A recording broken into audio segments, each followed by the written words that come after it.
Assalamualaikum warahmatullahi wabarakatuh. Bertemu lagi dengan saya, Kang Irfan. Bagaimana kabar kalian? Semoga sehat selalu ya, amin. Ngomong-ngomong, kalian pernah nggak ketemu kuntilanak Indo? Pasti seram kan? Nah, ternyata di belahan dunia Asia, bukan hanya di Indonesia loh, ada kuntilanak. Bahkan di Korea juga memiliki setan kuntilanak yang sangat menyeramkan dan mematikan loh. Iya, pokoknya jantung kalian akan berdetak lebih kencang ketika para anak SMA ini bukannya pergi ke rumah malahan mereka jalan-jalan pacaran ke tempat destinasi hiburan terbengkalai dan angker. Oke, tanpa berlama-lama dan bikin kalian penasaran dengan bentukan kuntilanak Korea, langsung aja kita gasken. Ngupi heula atuh sanak.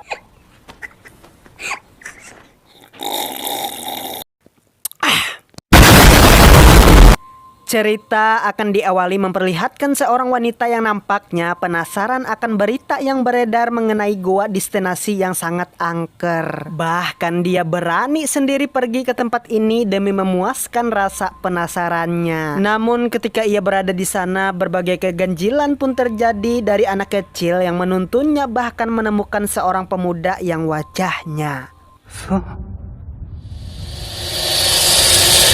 ya, ketika bertemu dengan hantu penuh bedak foundation, dia pun mencoba berlari keluar tempat ini, tapi pintu secara tiba-tiba terkunci. Dan ketika hati udah mulai kacau, utang sama teman masih belum dibayar, serta keringat yang sudah membasahi selangkangan, tiba-tiba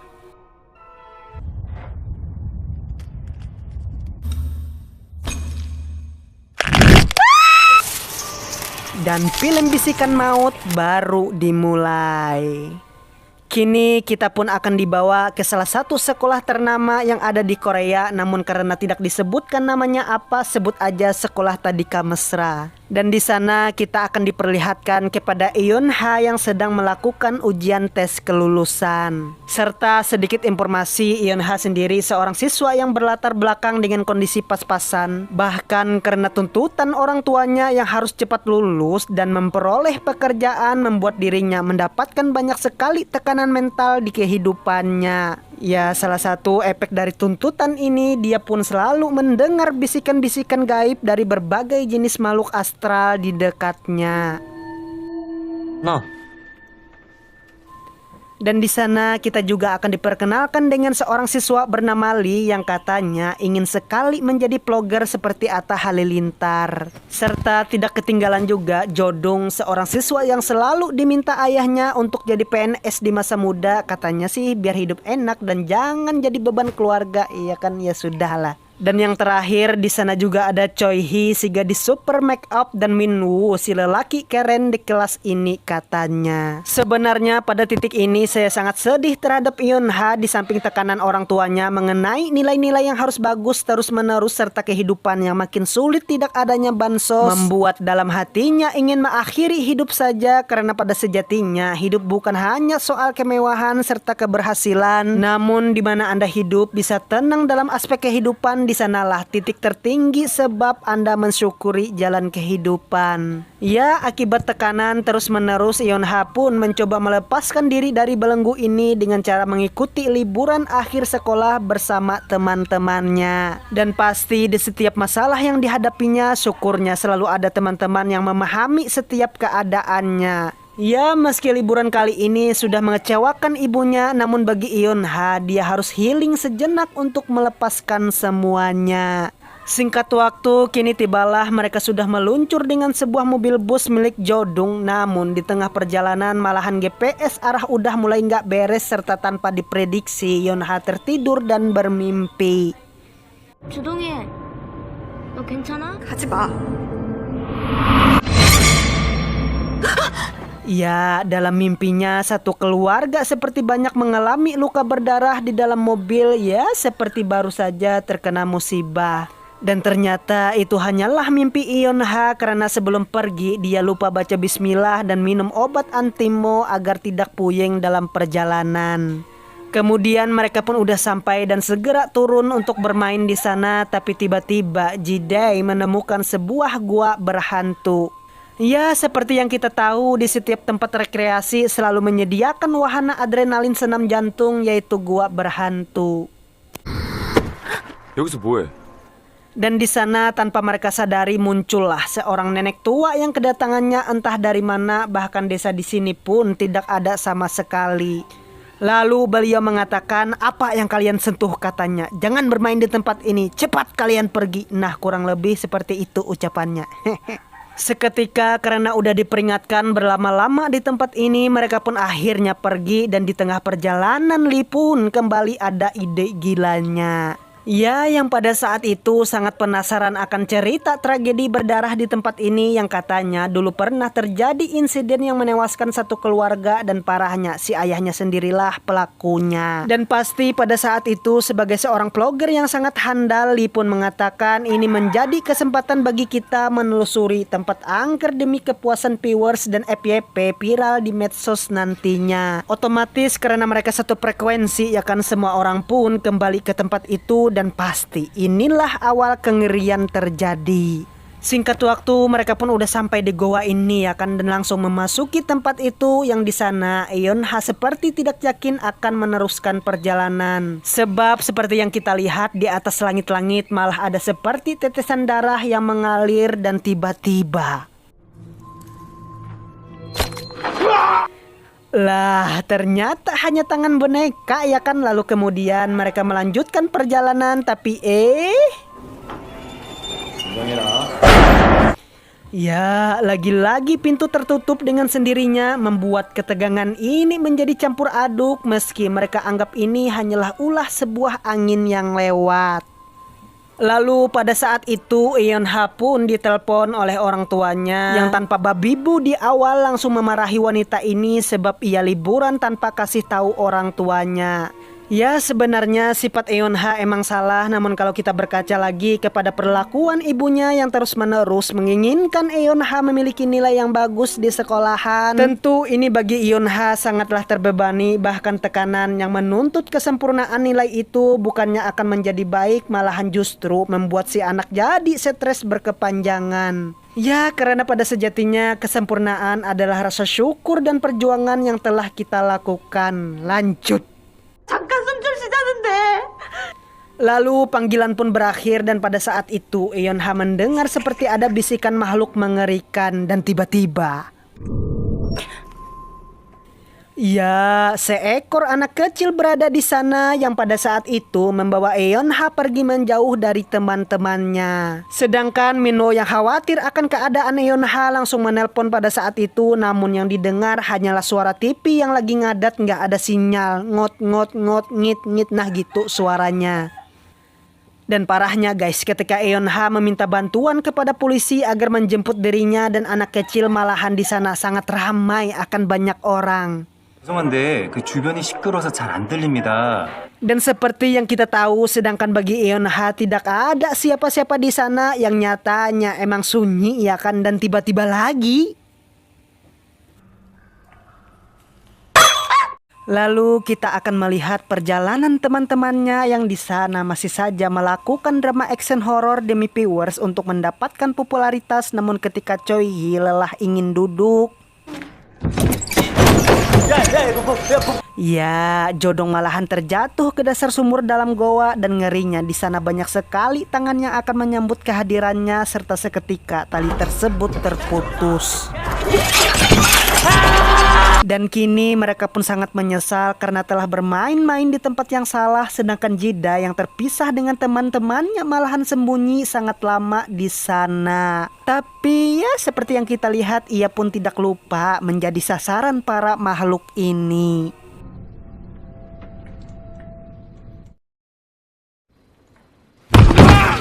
Balik lagi ke tempat tiga orang ini, kini mereka pun memikirkan cara bagaimana bisa menyelamatkan Jodong di bawah sana. Sedangkan Lee masih saja ingin melakukan siaran langsung di situasi mengerikan ini. Otomatis Minho yang geram atas sikap egoisnya, ya kan, langsung saja membogem bacotnya yang komat kamit melulu. Dan atas pertengkaran tersebut mereka pun memilih untuk berpisah. Tapi Lee selalu ajak katanya, ya kan, dan langsung eksplorasi tempat horor yang lainnya. Namun kali ini tidak sesuai dengan rencana yang diinginkannya. Scene pun akan berpindah kepada Eunha yang terus bersama anak kecil yang ditemukannya, dan scene ini yang menurut saya sangat epik karena nantinya jantung kalian akan berdetak sangat kencang. Kini mereka pun sudah sampai di tempat tujuan bocah ini membawa Eunha. Lalu ketika mereka hendak istirahat, si bocah ini berlari untuk menemui ibunya. Seketika Eunha berusaha melihat dan memberanikan diri, dan ketika ia menoleh,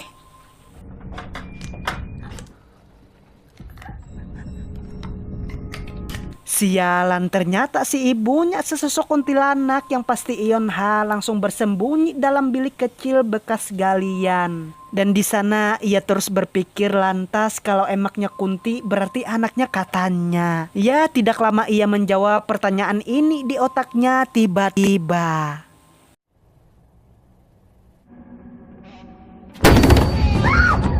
Ngeri nggak tuh? Dan Eunha terus berlari, namun si anak terus memanggilnya, "Kakak temani saya bermain," katanya. Tapi Eunha tidak menghiraukan hantu sialan tersebut. Dan kini malahan dia bersembunyi di suatu ruangan yang di sana ada seorang gadis seumuran dengan dirinya yang entah dari mana asalnya wanita tersebut. Tapi yang jelas katanya dia pun tersesat di tempat ini dan bahkan tidak tahu apa sudah meninggal atau masih hidup. Namun baiknya ia tidak ingin Eunha bernasib sama sepertinya. Di tempat lain, Minwoo pun masih bersama Choi Hee yang tanpa sengaja malahan bertemu Jodong yang sedang terkapar bersama hantu psikopret. Lah, Choi Hee malahan lari meninggalkan Minwoo dan pemuda ini berusaha menolong Jodong pada saat itu. Tapi di saat ia hampir berhasil, si hantu ini bergerak dan menyerang mereka hingga...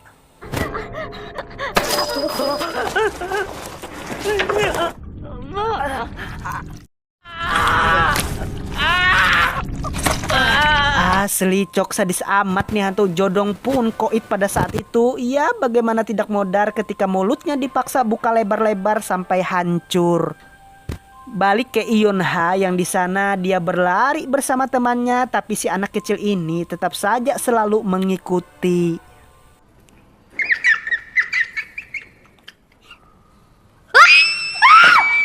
Nah kan, tapi tetap Eunha tidak bergeming oleh kemunculannya sampai akhirnya dia bertemu dengan Minwoo yang sedang bersembunyi.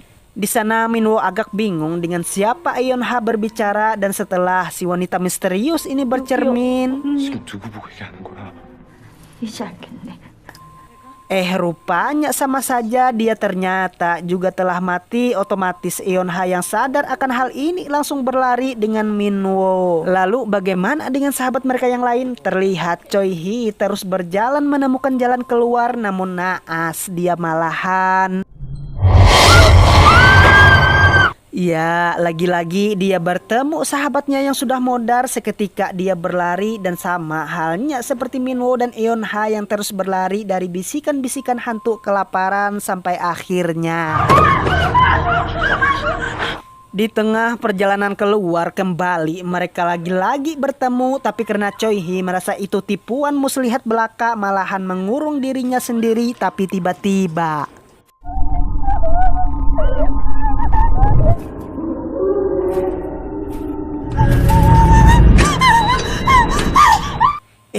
dan bukan malahan Choi Hee masuk ke sarangnya setan sehingga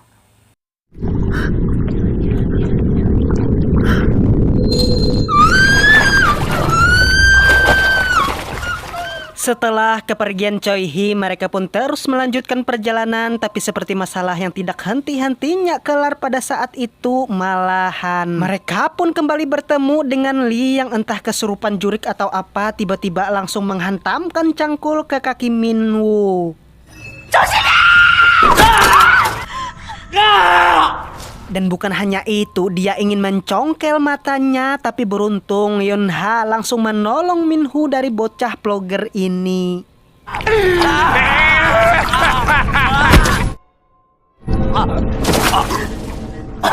Lalu mereka pun melanjutkan perjalanan. Meski selalu mendengar bisikan misterius dari teman-temannya, mereka tetap berjalan sampai akhirnya bertemu jalan keluar. Tapi ketika udah di ujung jalan, malahan Yunha bertemu dengan kakaknya yang sedikit informasi. Ternyata bisikan yang selama ini melarang Yunha pergi ialah kakaknya, karena di tempo dulu kakaknya sendiri adalah salah satu korban kengerian goa ini. Dan si anak kecil yang selalu bersama Yunha di goa tersebut ialah kakaknya. Nah, oleh sebab itu ibunya selalu melarang Yunha liburan untuk jalan-jalan. Ya, pada dasarnya orang tua tidak ada yang tidak menyayangi anaknya, hanya saja ketika terlalu berlebihan hasilnya pasti tidak akan baik-baik saja. Ya, terbukti tragedi di beberapa tahun lalu pun kembali ketika Yunha malah kembali ke tempat kakaknya yang sudah meninggal. Dan semua ini akibat tekanan dan tuntutan membuat Yunha lebih memilih bersama kakaknya di dalam goa ini dan berhenti memikirkan dunia yang sangat kejam ini. Iya.